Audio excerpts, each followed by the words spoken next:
Ну да, да, да, конечно. Да. Здравствуйте, меня зовут Чихару Сано из Японии. Иван, обратил внимание на эту книжку, да? Чтобы отвечать вчерашний вопрос, что дискретность, я объясню.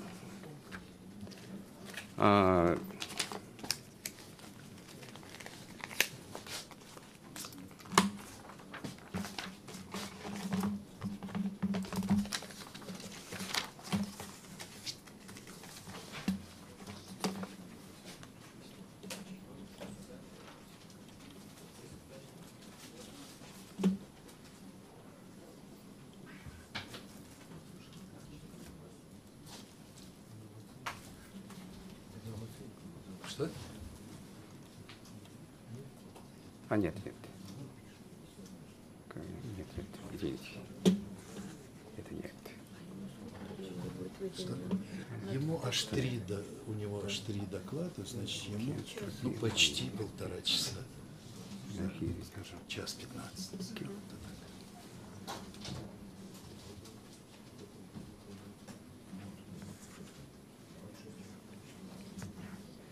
Я сказал, что 3 понятия, то есть дискретность физического мира и макромира, рекурсивная сочетаемость Гедельской теоремы и, извините, что, как,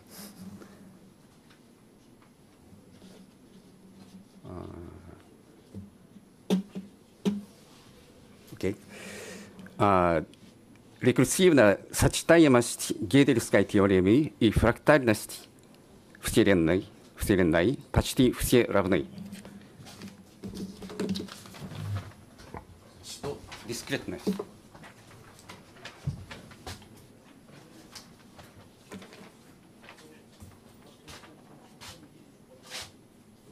Например,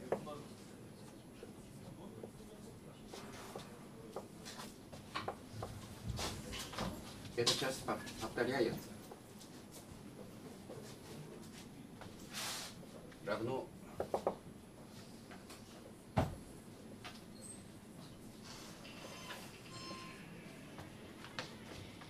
это рациональное число.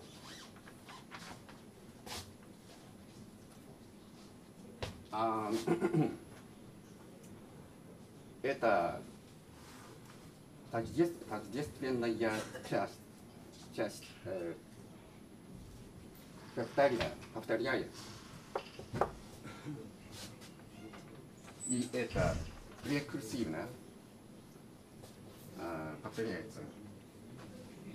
И это сочетаемо.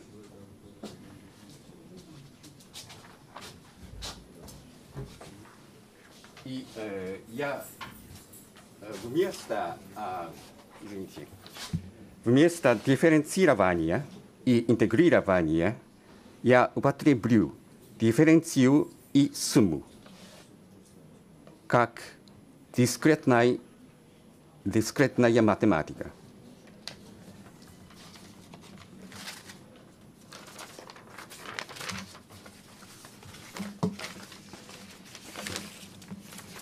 И чтобы иметь общее сознание, мне хочется показать вам,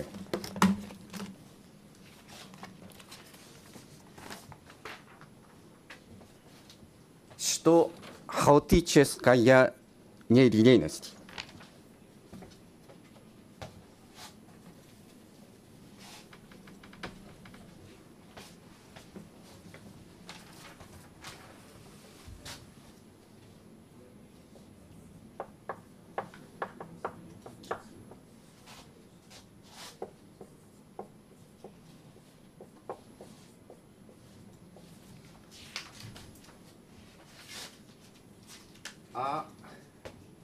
почти 4.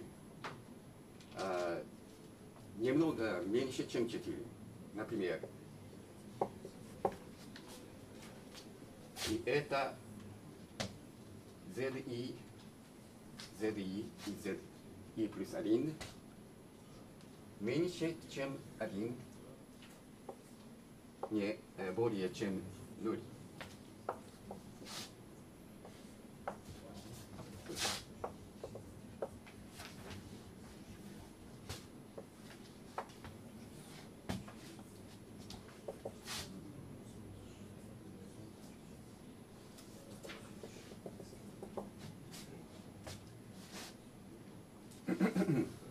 Величина Z колебается.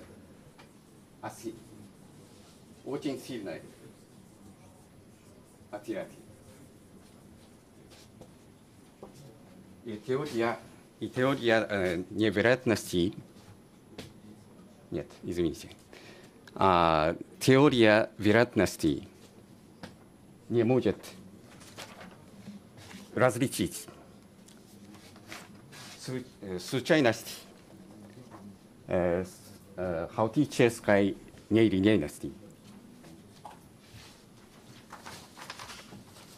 Это между 0 и 1 есть очень сильная осцилляция.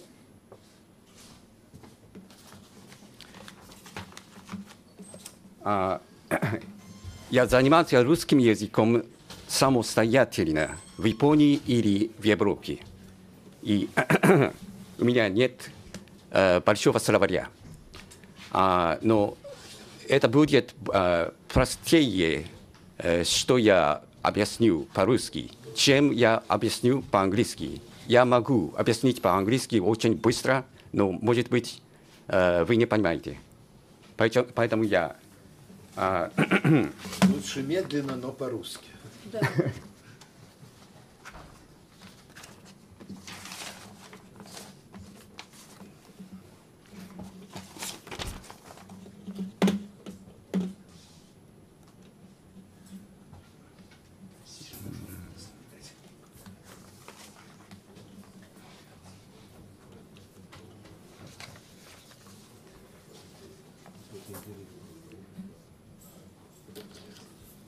Рождение новой планеты на поверхности Солнца, пророченное Чихару-саном, ноября 2011 года, реализовано сейчас. Новая планета, возникающая из поверхности Солнца, что Чихару-сан научно пророчил в его амеба-блоге в Японии 7 ноября 2011 года, действительно родилась сейчас. Он опубликовал его блог 7 ноября 2011 года, то есть 4 месяца прежде чем 10 марта 2012 года, в котором НАСА, американская НАСА, объявила, что сферическое тело сейчас оформляется на поверхности Солнца. Я покажу вам. Тогда как Чихару-сан пророчил в его блоге, что новая планета будет рождаться из поверхности Солнца. Можно ли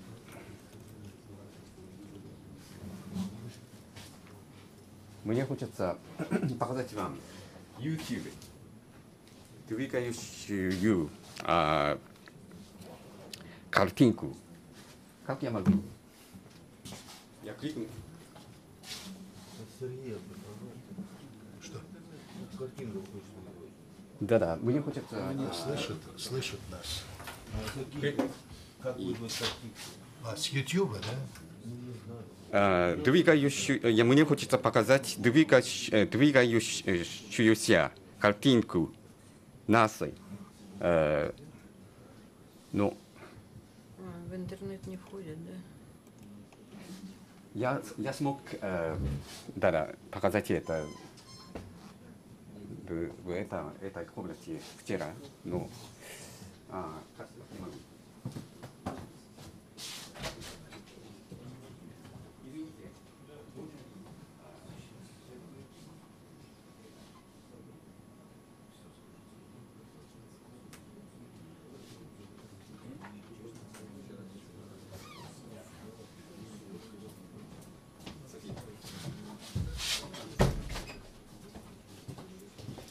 Hey guys, it's Sunday, March 11th, about 11:10 Mountain Time, 2012.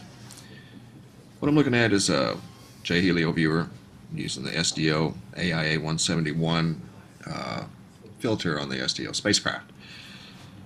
My friend Sans Flare posted a video a couple hours ago about this observation he made right down here on the southeastern limb of the sun. Got a humongous plasma vortex extending from the sun out into the corona, and in the corona there appears to be a round sphere, possibly two. If you look back here in the back behind this one, this loop is from yesterday and then up to today. See one start to form back here as the Earth passes between the satellite and the sun. I guess that's the Earth. I've never seen it do acrobatics quite like that. I'm not saying the Earth did acrobatics, but see how it was horizontal and vertical. But nevertheless, it's been told to me that that's the Earth. So it is what it is. But what are we looking at here? This round sphere, right? There goes a magnetic filament. And then it's just right there. It's totally obvious. I'm going to put the magnifier on it, so please bear with me. The screen's going to go white. And there it is. There's the plasma vortex. Kind of reminds me of an umbilical cord that's feeding a plasma sphere. Totally new one to me. It's very, very interesting to say the least. So it'll be worth keeping an eye on for sure. I don't know if we're witnessing something extraordinary here. It is to me. I've never seen anything like that. That's clearly a round sphere that has some sort of energy of its own to be able to do that up against the sun and the corona. It's also visible on the SOHO spacecraft. You can see it right down here. I'm going to put the magnifier on it one more time. You can see it down there too. And this is through a different filter. I believe this one's the 304. Okay. Yeah. So anyway, here's Sans Flare's video, breaking unidentified object.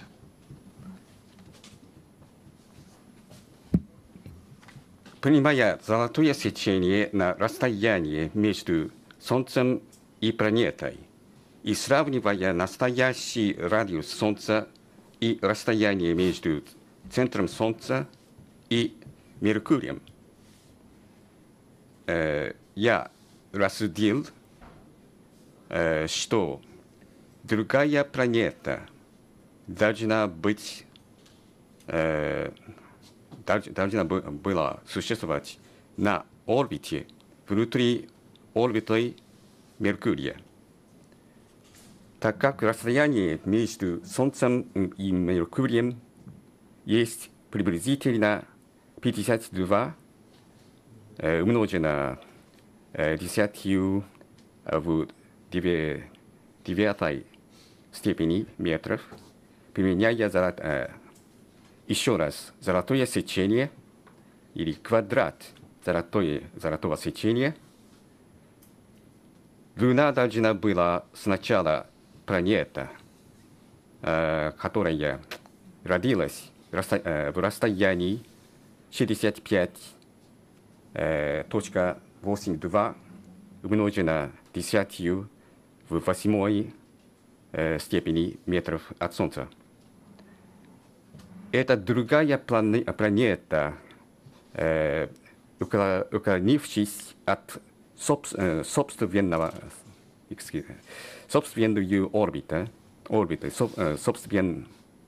орбиты, потом тронув Венеру, ось вращения, которая пала до того, как она стала параллельной плоскости перпендикулярной к оси вращения Солнца, и вращение Венеры крайне замедлилось,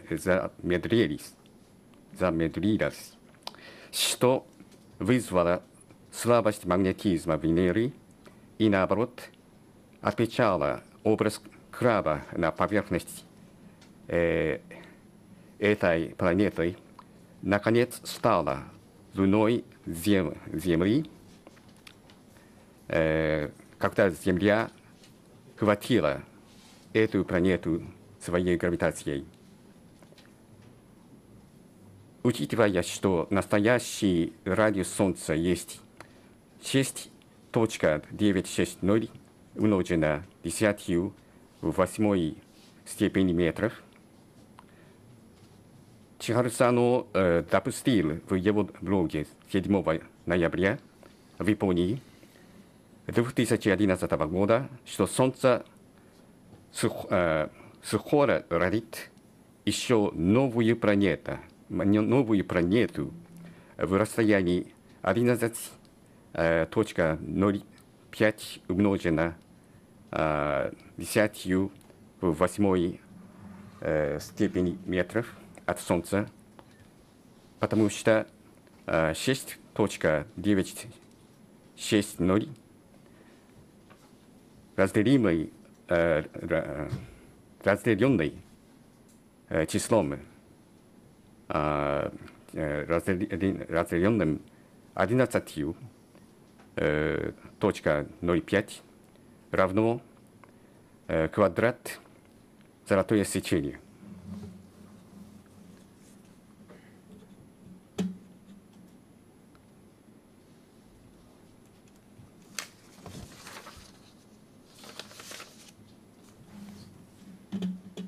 Еще другая.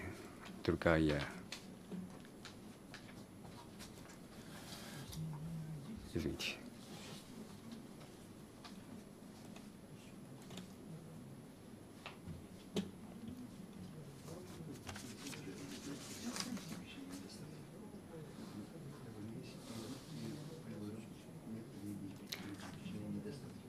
Солнечные пятна отрицательной массы запустила новую планету от поверхности Солнца на вселенное пространство.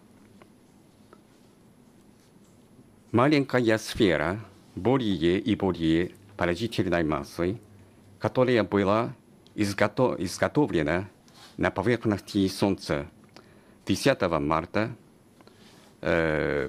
2012 года, поднималась связанной, как сказать, туповиной, да, плазмы.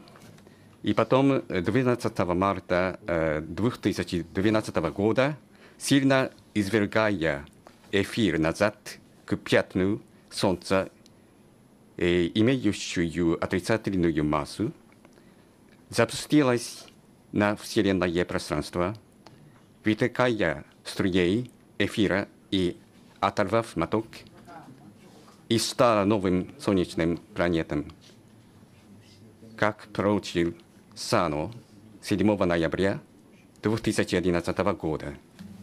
Я покажу еще раз другую картинку.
Да.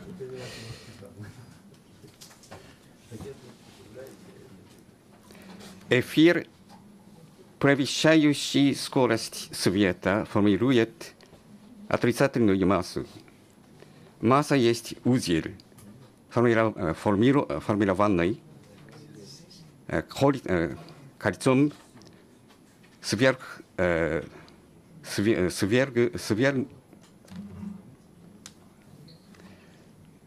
свернутого волокна эфира, свернутого волокна эфира, который протягивается назад по мере того, как оно двигается на прямолинейном движении или вращении вокруг своей оси, все протянуты в скорости света, что вызывает нулевую массу и отрицательную массу, когда скорость превышает скорость света.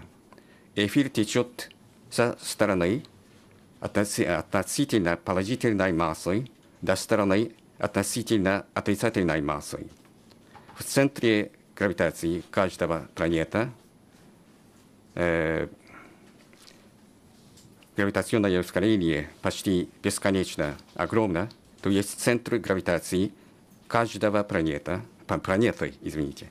имеет отрицательную массу. И так далее. Здесь я подчеркну существование отрицательной массы. Поэтому мне надо объяснить, почему я говорю об отрицательной массе.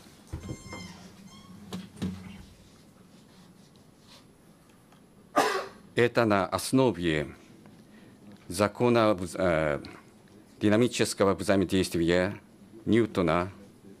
Это значит Анатолий Павлович Смирнова, что я провел все отрицательной массой.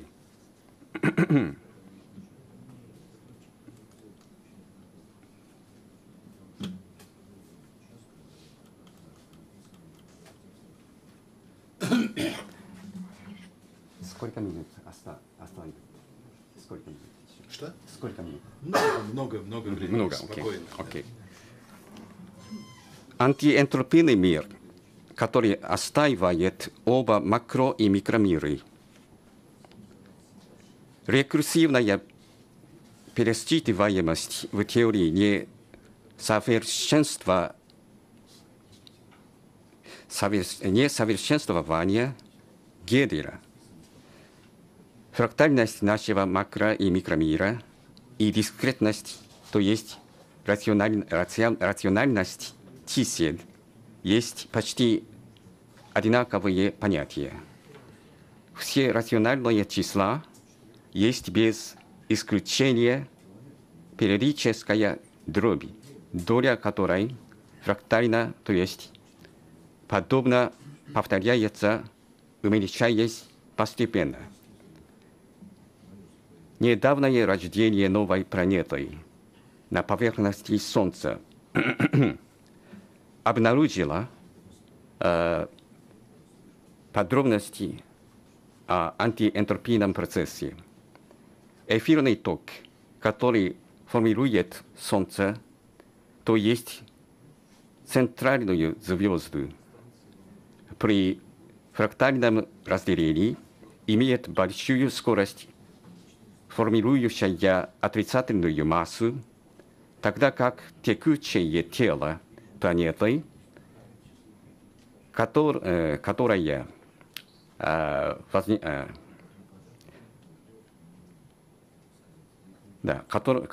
возникает из поверхности центральной звезды, медленно, что вызывает применение уравнения взаимодействия. Извините, я покажу вам. Это почти одинаковый выравнения, как вследствие которого масса концентрируется в стороне планеты, как возникновение молекул, атомов, etc. и так далее. Тяжелых ядер при фрактальном разделении внутри планеты и, например, на стороне планеты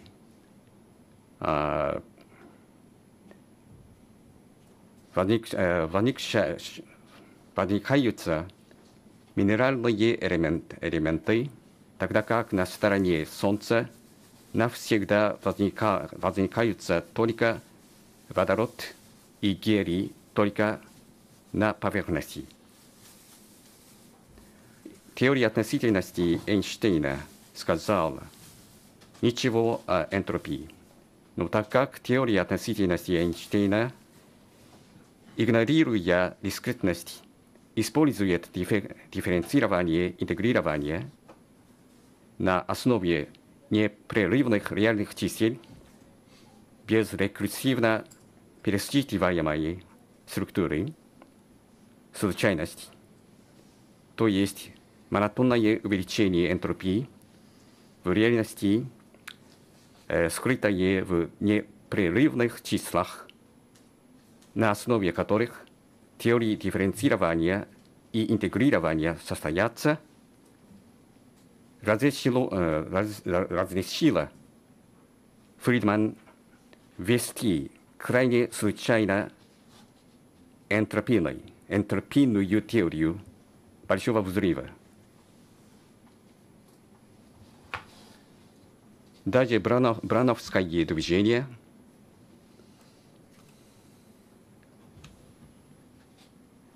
с направлением с неравным распределением не случайно, потому что если случайно, орбита передвижения должна быть в радиальной форме.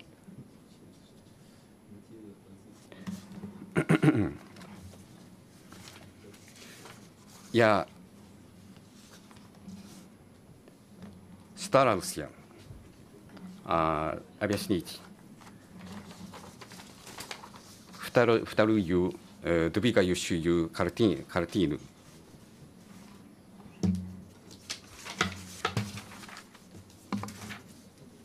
Используя понятие отрицательной массы.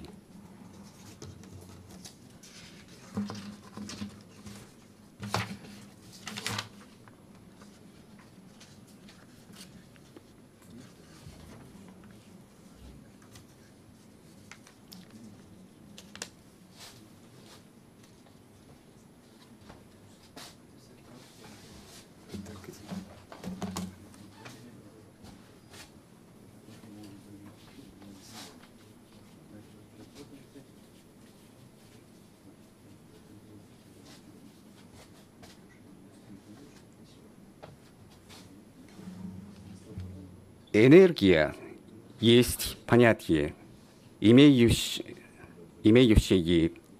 направление, потому что определили энергию как работу. Работа означает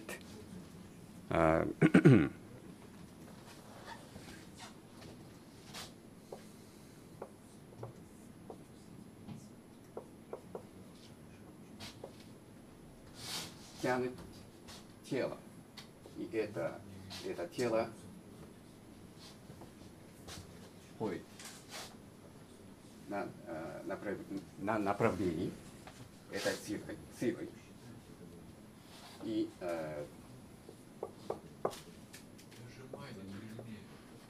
это работа, да? И это тоже энергия. Энергия имеет направление. И еще Try to press it. Great to press.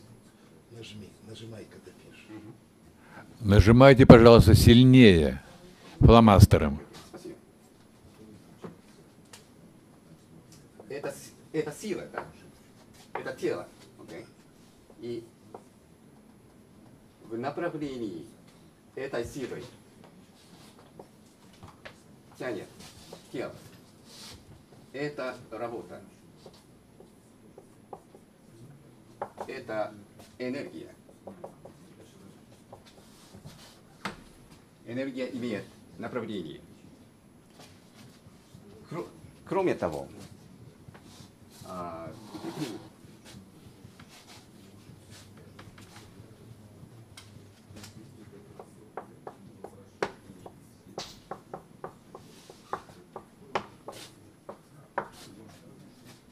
это левая сторона и правая сторона мощности. И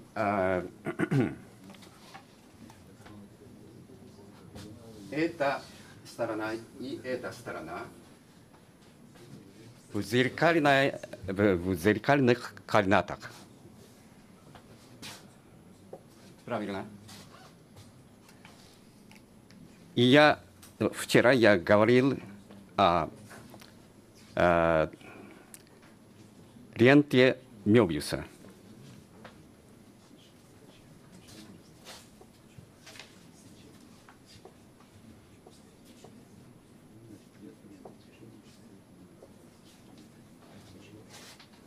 Направление, правое направление и левое направление изменяется.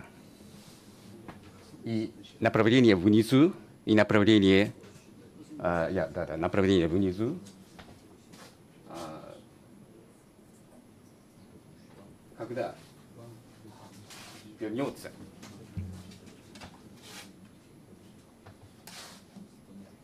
правое это направление, и когда правое это направление, и когда в этой стороне внизу это такое направление, но когда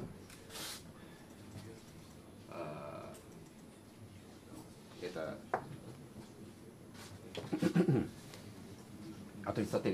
отрицательное направление. И, например, в статье Шахпаронова 1990,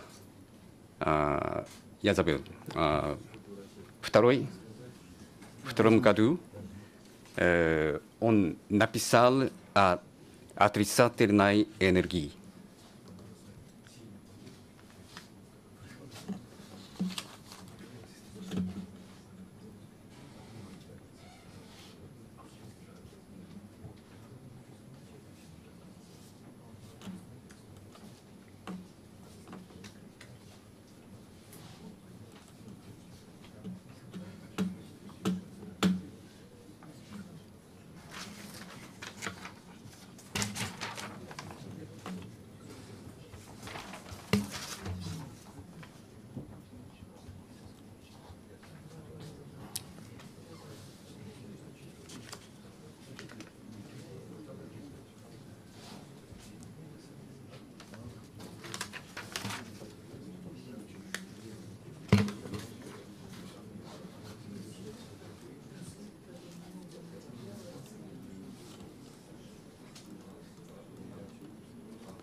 Пар координат в зеркальных позициях на ленте Мёбиуса определит положительную и отрицательную энергию и положительную и отрицательную массу. Обе стороны уравнения ньютоновского динамического закона, закона взаимодействия,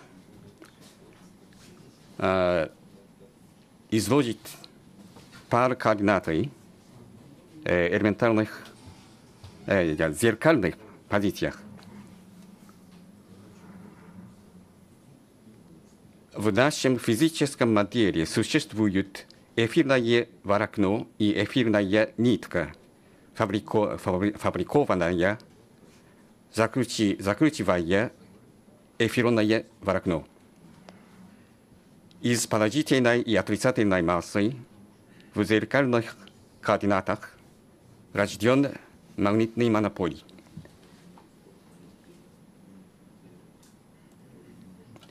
Причина, по которой магнитный монополий играет очень важную роль, это что эксперимент магнитного монополия, выполненный Шахпарановым, оказался иметь контролировать все три фундаментального физического количества: массу, ход времени и пространственные объемы.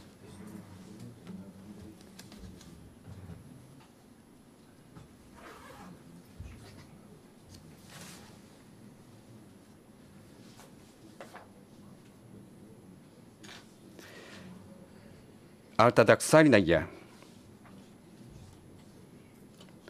современная квантовая ядерная физика настаивает, что внутри ядра многородные частицы, каждая разделяющие свою роль, взаимно тянут вне ядра несуществующими силами. Разработка таких многородных частиц и таких многородных сил, существование которой, каждой из которых невозможно физически объяснить, диаметрально отрицает направление объединенной теории полях, то есть такового взгляда, как единственный макромир, физический закон отстаивает оба макро- и микромиры. Поклонники ортодоксальной современной квантовой ядерной физики элементарных частиц совсем не подтвердили одновременное существование ни таких частиц, ни таких сил, и совсем не подтвердили настоящее место, в котором такие частицы и такие силы совместно взаимодействуют.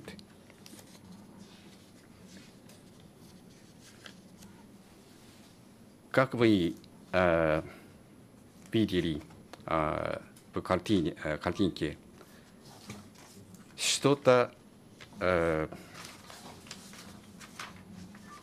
быстро текло из сферы до пятну Солнца.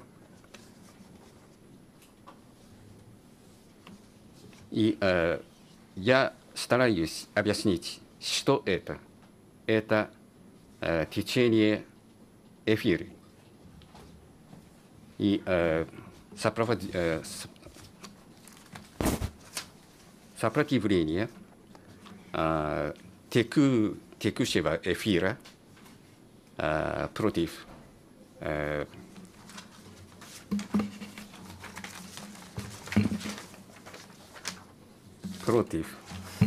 извините.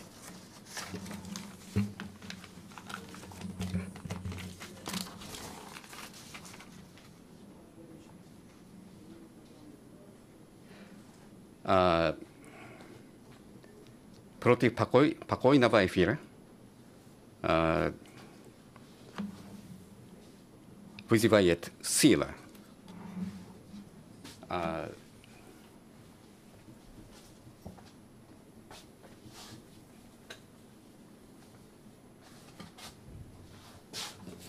Я думаю, что вы знаете Бифельд-Брауновский эффект.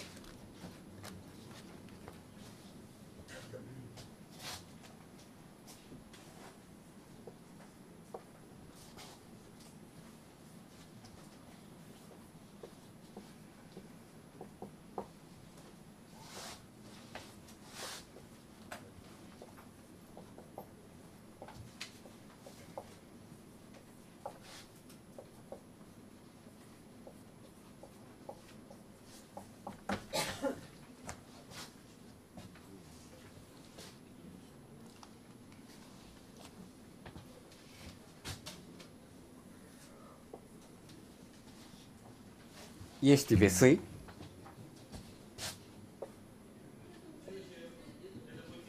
Здесь парадигмы, конденсатор.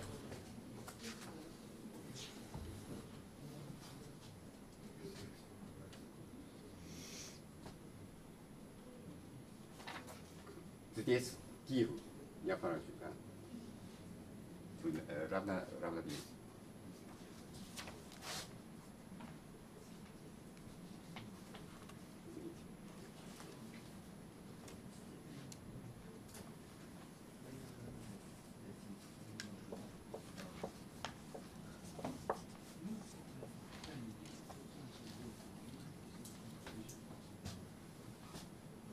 Если положу отрицательный электрический заряд и положительный электрический заряд, хотя я не положил ничего, это так. Если извините,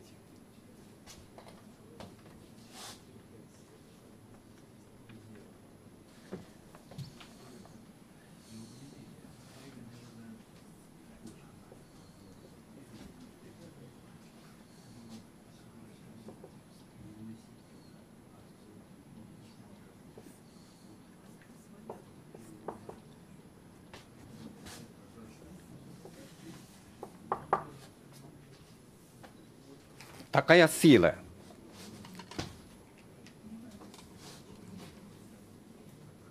возникает на направлении из отрицательного заряда до положительного заряда. Равно. Есть люди, которые скажут, что это ионизация, но даже если электрический заряд очень мало, такое явление случается. Поэтому скажу, что это из-за силой, вызванной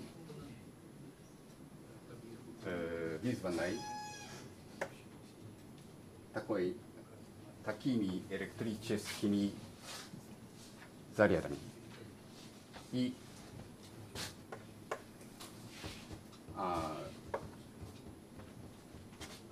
течение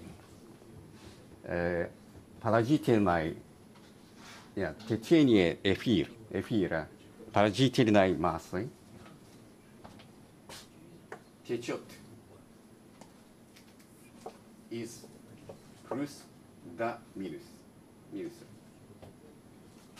Поэтому возникает сила в таком направлении. Это равно.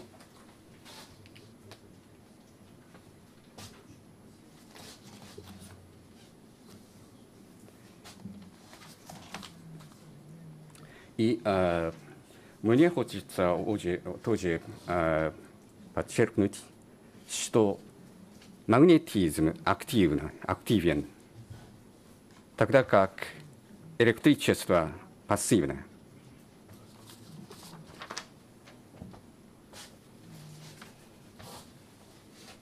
Я скажу, что электрон в реальности магнитный монополий, который преобразован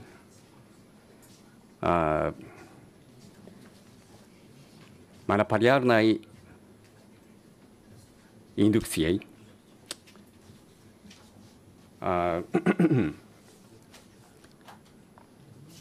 генерируется электрический заряд на поверхности, отрицательный электрический заряд на поверхности, потому что электрон магнитный монополь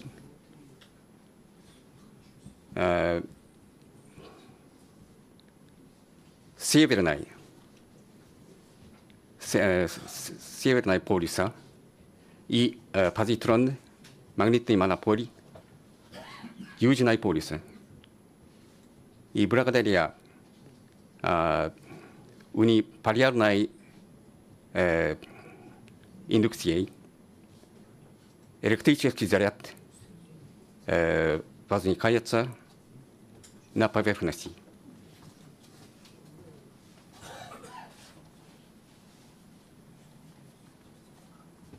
И причина, по которой... Окей, я скажу сначала.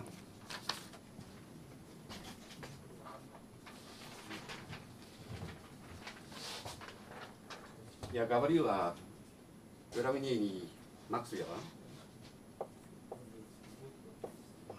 Синее, синее.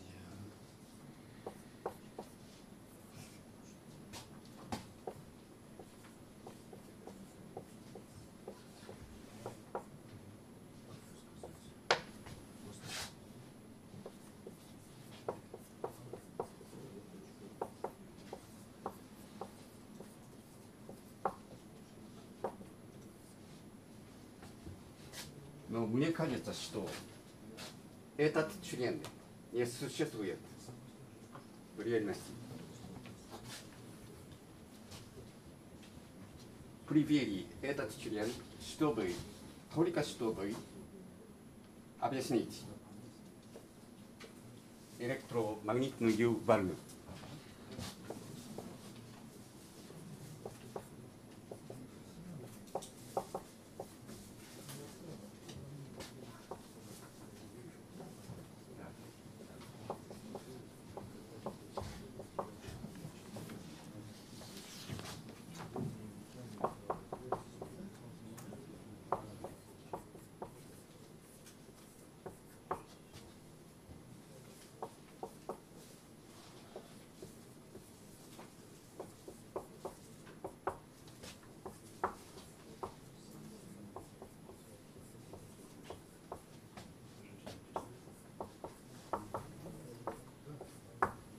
И я думаю, что это.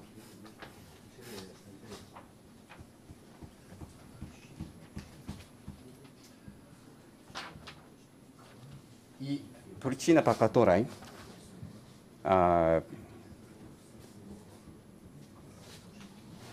течение электрона вызывает магнитное поле. Но я думаю, что это магнитный монополь электрона, который вызывает магнитное поле.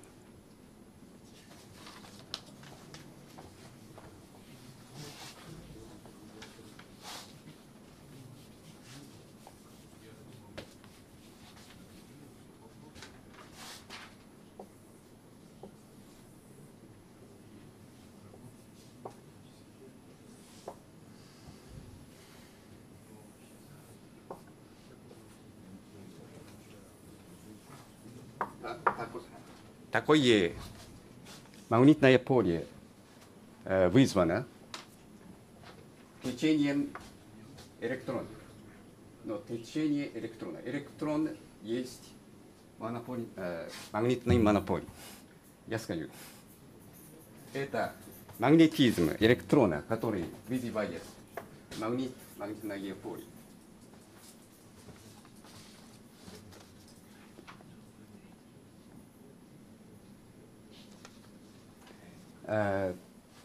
Как магнетизм генерирует электричество, магнетизм может генерировать тоже гравитацию. Это то, что мы видели в двигающейся картинке. Да, спасибо. Так, спасибо. Спасибо. Сейчас мы зададим вопросы. Ну, как бы сказать, мне сказали в Америке как-то, мы очень хорошо к вам относимся, но совершенно не согласны с вашей теорией. Значит, я смягчу это утверждение, скажу, что я очень хорошо отношусь к Сана, но кое в чем я с ним не согласен. Значит, я думаю, что это, тем не менее, очень интересная идея. И поэтому я думаю, что мы перенесем это в наш дискуссионный зал, и там выясним все. Давайте уж время у Сана скромно он нам дал немножечко. Пожалуйста, если хотите задать вопрос, пожалуйста, там просили раньше. Так, у меня вопрос. Можно считать, что отрицательная масса, вы когда говорили о космических объектах, это масса, имеющая вместо силы притяжения силы отталкивания? Обе. И ту, и другую, да? Да, это значит Плюс масса. да. Понятно. Течение Когда две эфира. отрицательных, они... То есть вот и это отталкиваются. самое продолжение вопроса. Не значит ли это, что данные силы относятся к силам, входящих именно в устройстве гравитации? Силы притяжения и силы отталкивания. Еще раз, пожалуйста. Медленно. Силы отталкивания и силы притяжения относятся у вас к силам гравитации, отрицательная и положительная это силы к устройству гравитации относятся? Эта сила Ну, раз идет отрицательная масса и космического объекта. Вызвана магнитным монополем. Не, ну это Да. ближе к микромиру. Да. А когда идет космические объекты, там именно силы гравитации идут. Да.